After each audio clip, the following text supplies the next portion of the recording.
This is your last chance, Commander Dan. After this, there is no turning back. You take the blue suppository, the story ends. You wake up in your bed and believe whatever you want to believe.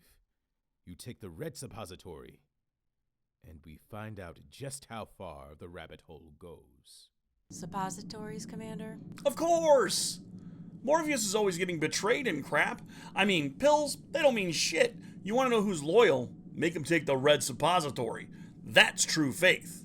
Hey, Commander Dan, who left all these Swedish fish in the bathroom? Nom nom nom nom nom nom nom. My God. Well, back to being revolted by Splat. Your resolution lasted exactly 1 month, Commander. Congratulations.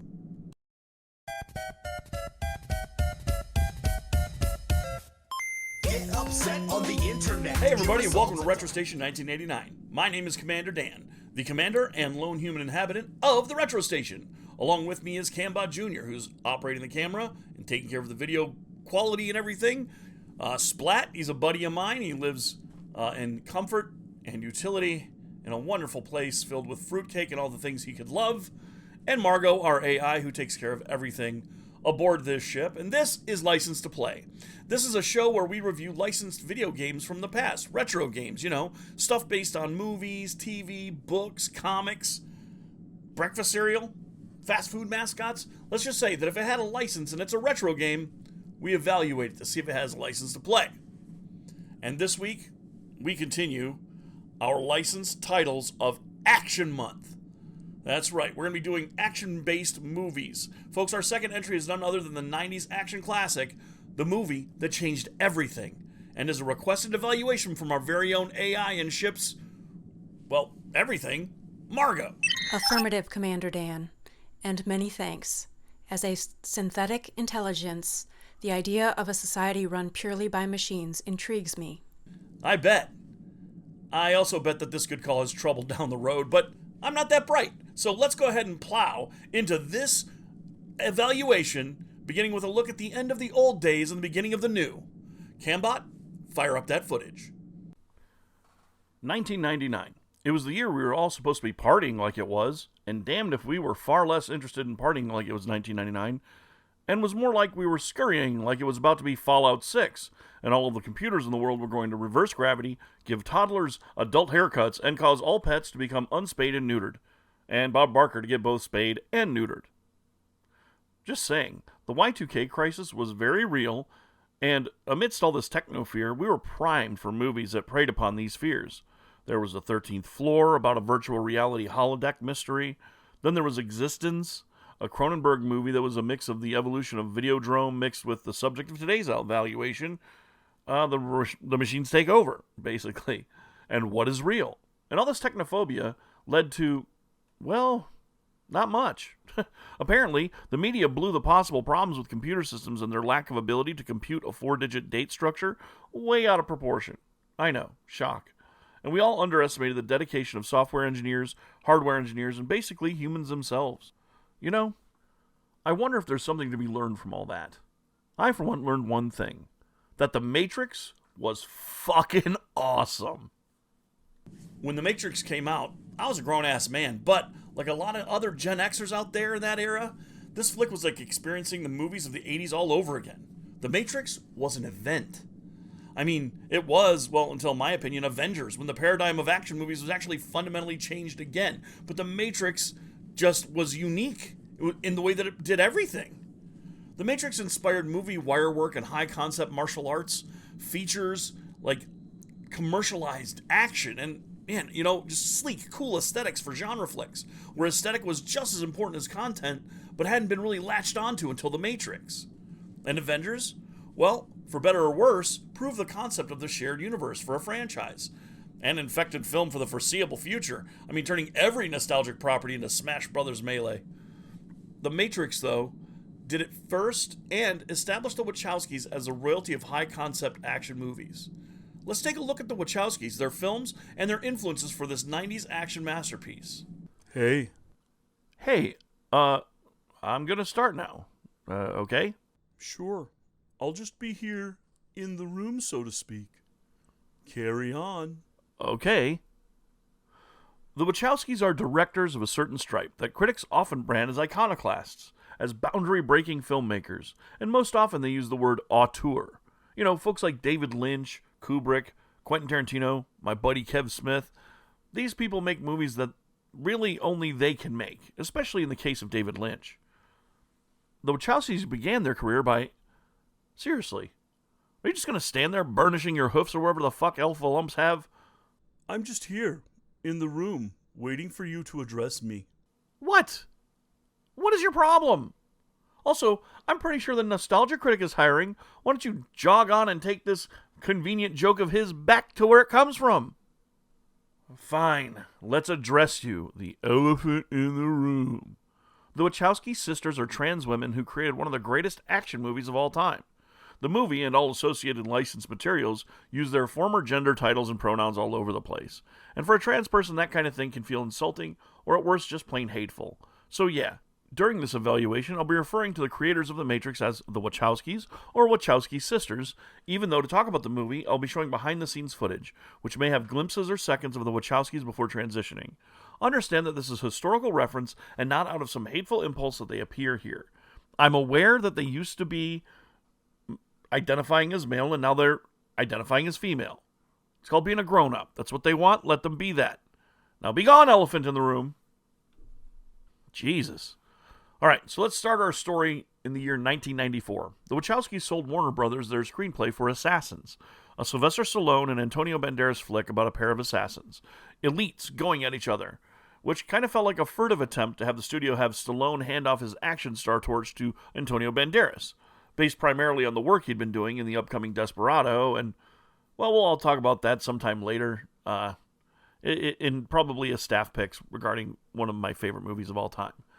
For now, that script led to a taut noir thriller called Bound, where the Wachowskis directed a critically acclaimed flick and established their cutting-edge sense of style, and their eccentric style of directing.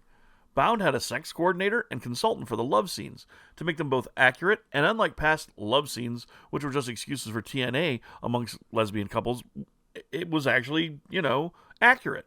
And with this success, the Wachowskis felt comfortable to ask Warner Brothers to direct The Matrix themselves.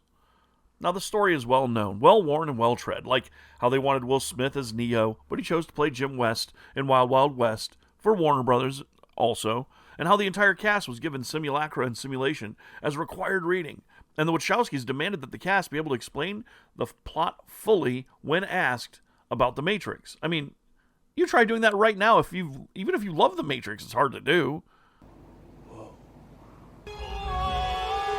Right, that guy was supposed to give a synopsis of a philosophical treatise turned into an action movie. That guy. So did I mention the Wachowskis were eccentric? Shit. I wish they would have done that for Jupiter Ascending. Yeah, I couldn't figure that movie out at all. Now, this is the last time I'm going to make that joke, because Keanu Reeves isn't an asshat, pretentious moron Hollywood stooge. He's actually a lot like Joaquin Phoenix, who's in turns thoughtful, funny, and both have suffered personal tragedies that really, make them more deep than you might imagine. But at the time, yet another action flick with Keanu Reeves was hardly cause for celebration or even really a lot of interest. To say we lacked heightened anticipation for The Matrix, or even cared about its process, was probably gilding the lily a bit. I didn't even know about it. Even WB were nervous about the money being spent, the weird demands of the Wachowskis, and the very concept of The Matrix as a piece of media, until a hero of mine was brought in. This is the art of Jeff Darrow, and he's one of the greatest visual artists in comics, bar none. His work on Godzilla and Hardboiled are just phenomenal, and it created that look of The Matrix's real world and its machine squiddies, and with the Wachowskis, created a 600-page visual bible of storyboards that ultimately sold the suits at WB on the high-concept action flick, and cemented WB's interest with the Wachowskis' perfection of the special effects innovation, Bullet Time. The opening Cops vs. Trinity scene was sent to WB producers as a proof of concept of how Bullet Time was going to work, and the style, action, and never-before-seen special effect blew them away. But again, this is all well-worn territory. Everyone who talks about this movie goes over that part. Let's instead talk about something The Matrix was on the frontier of at the time the sequels had been planned and announced. Transmedia storytelling. Now, before Matrix Reloaded was to be released, 2 items were released for its first movie's rabid fanbase. First was a straight-to-home video release DVD called The Animatrix, which purported to be a bridge between The Matrix and Matrix Reloaded. The Animatrix has a segment called The Second Renaissance Parts 1 and 2, and they tell an animated history of the world before the first Matrix. These were also little Easter eggs on the Matrix website, and were shown in order as the build-up to the Animatrix came out. And they explain, a lot in the Animatrix, like why and how Neo seems to be a messiah figure in the years between the end of the first movie and the beginning of the second. It also shows why and how in the most recent Matrix film, how the above-ground humans were working on converting the squid bots to the human cause. Now, I know people consider the Matrix films beyond the first one to be shallow, beyond the premise that it has, but I disagree. Though, we got to realize that this isn't about the Matrix movies. This week, we evaluate a game and the other 2 games into the bargain, but mostly just the first game. This week, we're taking a look at a pair of video games.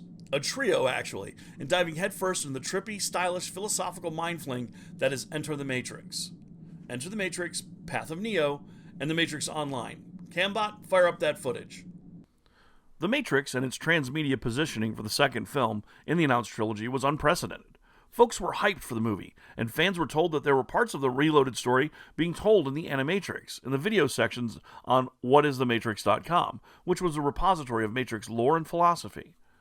On the website, the Second Renaissance played out in small, incremental episodes, giving the backstory to the war between humans and machines, and serving as a countdown to the Animatrix, the direct-to-home video collection. Second, the Animatrix was leading to the first of 3 video games.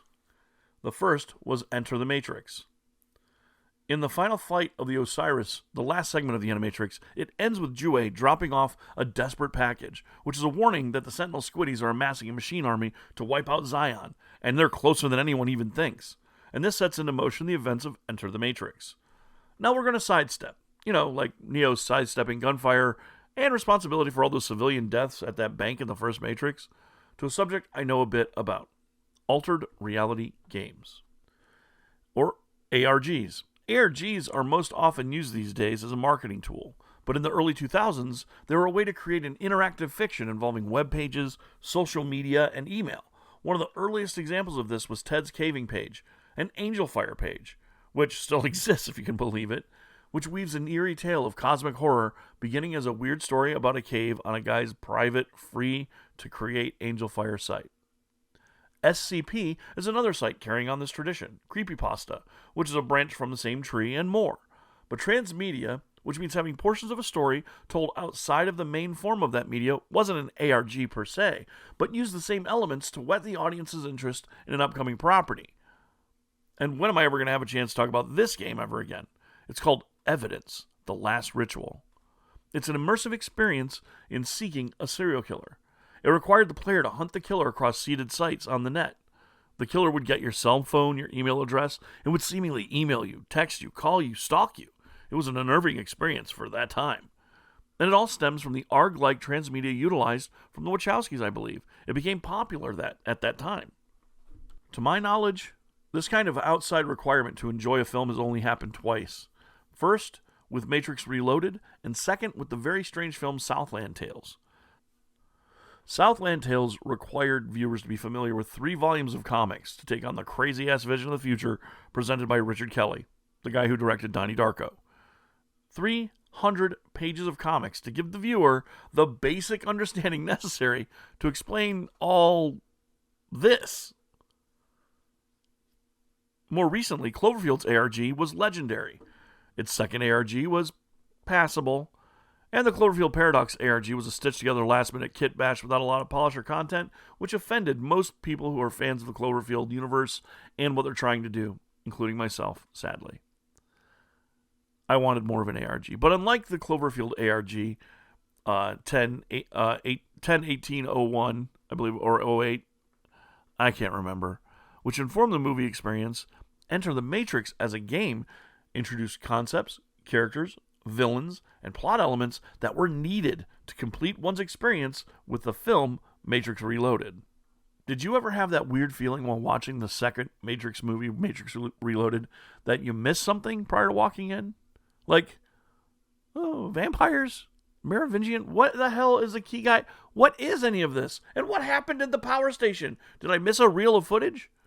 You feel that way because you are missing something. Let's talk about that something.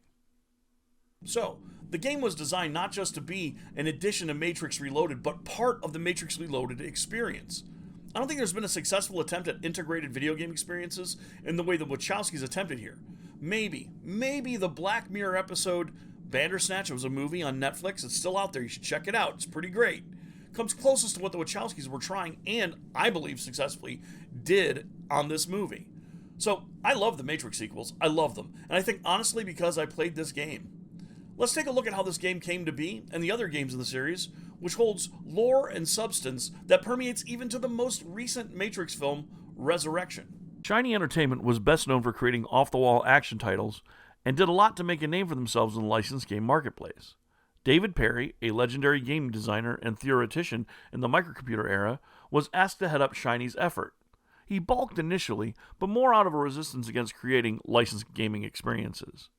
When interviewed by Aaron Potter at GamesRadar.com, Perry said of the issues with creating licensed games, "Sorry, you can't be the Terminator, and you can't be Sarah Connor. Actually, you can only use one image of Arnold, and you have to play the guy Kyle that dies in the movie," he reflects.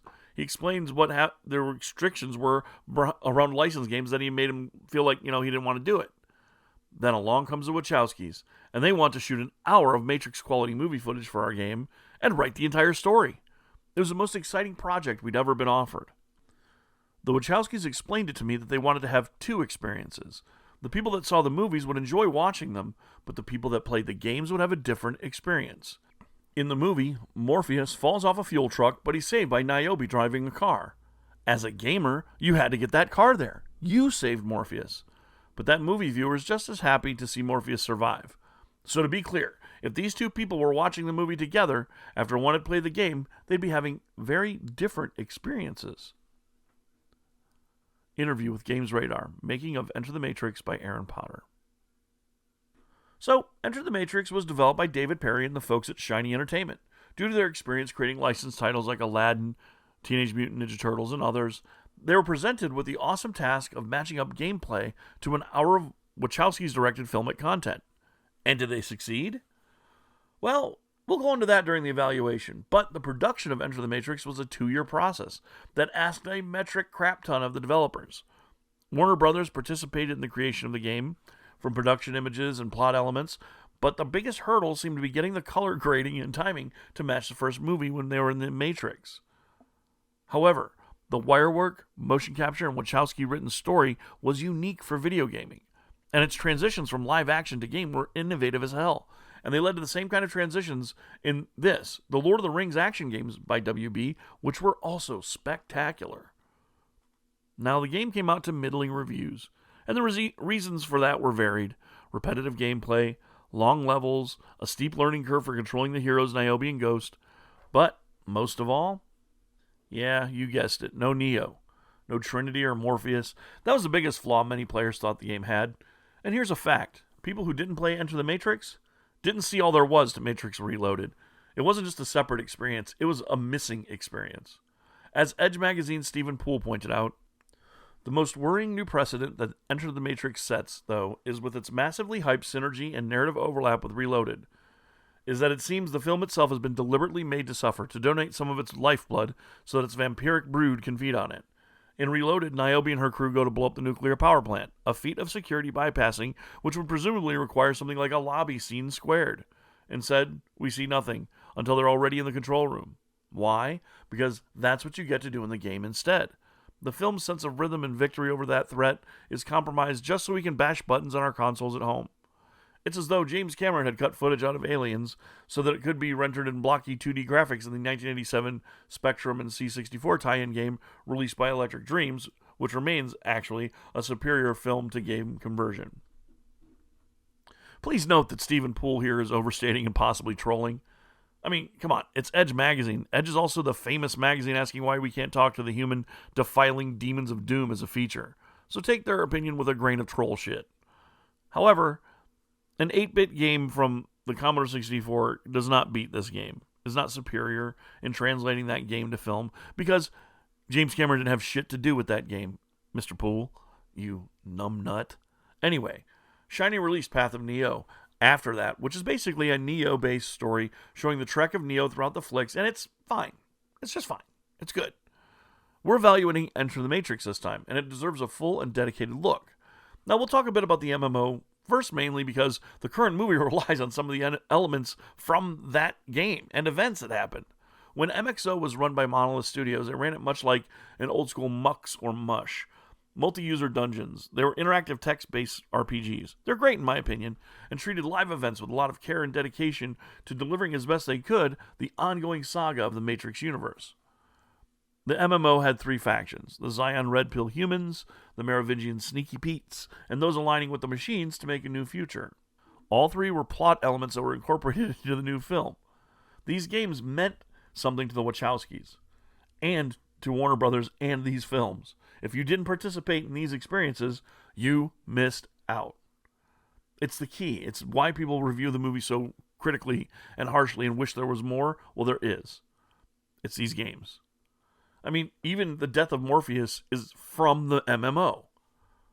And it's reflected in the current movie. So today, we're going to evaluate Enter the Matrix, keeping in mind there's a lot going on there. And maybe more than we expected. So, get ready to pop your red suppository. Let's find out how deep that rabbit hole goes. Enter the Matrix was a huge undertaking. The quality and effort shows on the screen on textures, motion capture, and modeling. Even when the game shows off the limitations of the Xbox and the PS2, it's still a grand showcase for what a licensed game was capable of being. Let's talk about plot, which in most action games ain't that important. The end of the final flight of Osiris was a Pyrrhic victory. Nue manages to get the file safely into the hands of the human resistance, and we begin with the crew of the Logos deciding to head up to broadcasting depth and slide into the Matrix to retrieve that file they hid at the Postal Center. So the broadcast went out, and the Logos answers the call because they're the fastest of all the human vehicles. The game allows you to choose to play as Niobe or Ghost, and I usually choose to play as Niobe when I do play, because she's more of a character in Matrix Reloaded than Ghost is. And while they're both a presence, she's more of a presence, unlike Ghost, who's a bit of a cipher, and you're just like, oh, who's that cool guy standing next to Niobe? We'll look at some of the divergences when you play as either character, but for the most part, the game is really similar no matter who you play as, except the driving stages will feature different areas, and Ghost is firing on enemies, and Niobe is driving the vehicle. The biggest divergence is while Niobe is rescuing Axel from the agent, kidnapping him, and Ghost drives a police rambler to chase down the pair as they parachute to freedom. So, beginning of the game, you raid the post office and are victorious in grabbing the file dump, which reveals that the machine's drilling army is going to drill down into Zion and win the war in a matter of hours, 72 hours to be exact. All of the captains are called back to Zion to coordinate its defense, and Niobe and the Logos are sent to recall all of the captains back to Zion. However, the Nebuchadnezzar can't return yet, as Neo is still futzing around in the Matrix to meet with the Oracle for guidance. The live-action sequence play out as extra content for Matrix Reloaded, and are likely the finest live-action cutscenes ever created for video games, as the Wachowskis did the directing, and Yuen Wo Ping directed the martial arts sequences, and directed the martial arts sequences for the game to get the moves down for each character. This game contains long sequences in the Matrix, and the highlight of the game, the only real pinnacle the game achieves, is a gorgeous quality of the film scenes, as Max Payne did bullet time gun combat better, to be honest. And even the top-notch motion at work from a stunt master, it's great and all, and I think that it barely edges the game into playable status for everyone, but it does leave one important question to be asked. So, does Enter the Matrix by Warner Brothers, Shiny Entertainment, and the Wachowskis and Atari have a license to play? It's a tough call. Lots of people will find the levels a little too long and repetitive, but what's there is fun to play. It's a good graphical feat for the time as well, and the DVD quality cutscenes, filling in the gaps for the Matrix Reloaded, now that just barely, for me, pushes this over the line to, yes, it has a license to play. So yeah, a license to play, but just barely. I mean, trust me when I say that you ought to seek this out, if nothing else, for the cutscenes to make your experience of the Matrix Reloaded that much more, whole. Even if you don't much like the movies now because you thought they weren't complete, well, take a look at this and maybe you'll get some more completion, you know what I mean? But you should seek it out and play it, even though just know that it drags in some spots. That said, Cambot Jr., go ahead and process the evaluation. And Margot? Yes, Commander Danderson. I'm sure that's probably fine. Please send the evaluation to the sponsors at Planet X. Affirmative, Commander. Okay, folks, next week, Action Month continues, and what I've got in store is pretty damn epic. I'm talking the epic of epics. The saga of sagas. If you can figure it out, comment down below. If you guess it, that's a no prize for you. So, stay tuned, and more than anything else I've said during this video, this evaluation, or any other evaluation I've given, remember to always, always stay retro. Peace. Get upset on the internet. You're a salt adult. You're a salt adult. Get upset on the internet. You're a salt adult. Throwing out a hissy fit, your views ain't in the millions, and every up and comer is a threat to what you're dealing. And instead of getting better, you just spout up on your Facebook, crying on your Twitter bit about how bad your case look. In case you didn't get it yet, allow me to rephrase it. You cry more than my 4-year-old. I'm actually amazed. Like you couldn't even see the forest for the trees. The writings on the wall, literally there to see. How you getting salt that a culture blowing up, man? I think there was a point where you stopped growing up, man. Instead of showing up, man, irrationally mad. Don't appropriate impression like the latest fashion fad. It isn't cool or funny to be acting like an edgelord. You alienate friends, push them closer to the edge more. I don't know how to say it anyway to make it clear. If you're the one unhappy, then the problem's in the mirror. Get upset on the internet. You're a salt adult. You're a salt adult. Get upset on the internet. You're a salt adult. The net is a repository for the vast expanses of human knowledge and all the technological advances, and I can't say enough how you gotta be open-minded. Cause if you're looking for a fight, then you'll damn well find it. An axe needs grinding, you're not alone. There's a million other nerds who can bitch and moan and groan about how there's a release date delay of the new game. Man, decrease the cliche of your neckbeard. I'm a fear to the intensity of your love for two characters. You claim I've got some chemistry and they belong together. Every other ship is toast. Call you Cortez when you're like, burn the boat. Said your ship is sunk and you stunk like the blogger who insisted to you. The review versus Harry Potter versus Julia Roberts. The latter's the victor. You're about to make a victim of some asshole hipster. Get upset on the internet. You're a salt adult. You're a salt adult. Get upset on the internet. You're a salt adult. S-A-L-T. S-A-L-T. You look stupid. A real ass. When they heard your rant, the people laughed. But please stop. For abort. You're whining like you wanna win some award. S-A-L-T.